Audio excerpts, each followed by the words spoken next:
everybody, hope you've had a good day. Everybody is feeling well, feeling good.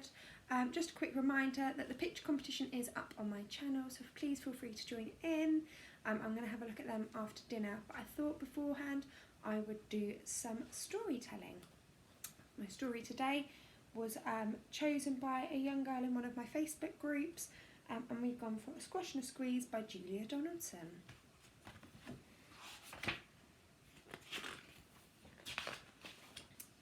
A little old lady lived all by herself, with a table, a chair and a jug on the shelf.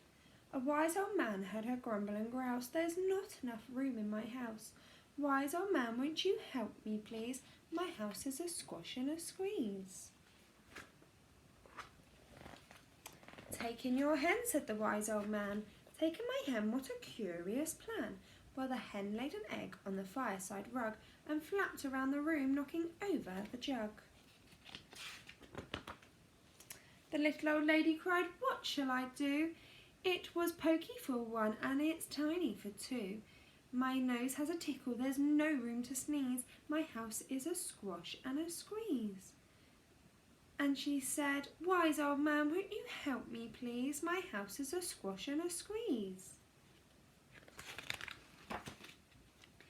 "Take in your goat," said the wise old man. "Take in my goat, what a curious plan." Well, the goat chewed the curtains and trod on the egg, then sat down to nibble on the table leg.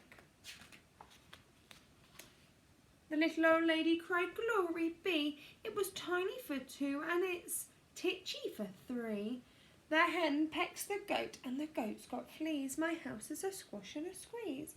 She said, "Wise old man, won't you help me please? My house is a squash and a squeeze." "Take in your pig," said the wise old man. "Take in my pig, what a curious plan." Well, she took in her pig, who kept chasing the hen and raiding the larder again and again.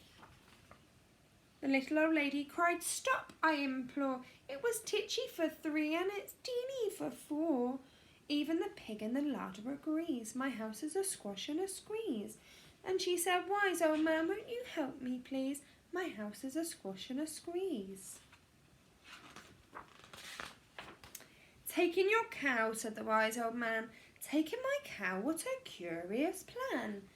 Well, the cow took one look and charged straight at the pig, then jumped on the table and tapped out a jig.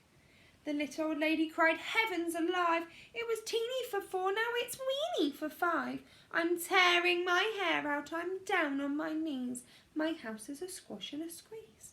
And she said, "Wise old man, won't you help me please? My house is a squash and a squeeze." "Then take them all out," said the wise old man. "But then I'll be back where I first began." So she opened the window and shoved out the hen. "That's better, at least I can sneeze again." She shooed out the goat and she shoved out the pig. My house is beginning to feel pretty big. And she huffed and she puffed and she pushed out the cow. "Just look at my house, it's enormous now." "Thank you, old man, for the work you have done. It was weeny for five, it's gigantic for one. There's no need to grumble, there's no need to grouse. There's plenty of room in my house." Now she's full of frolics and fiddle-de-dees. It isn't a squash and it isn't a squeeze. Yes, she's full of frolics and fiddle-de-dees. It isn't a squash or a squeeze. The end. Thank you for joining us for story time today. I'll be back hopefully with some activities tomorrow. Otherwise, I will see you within the week. Thank you. Bye.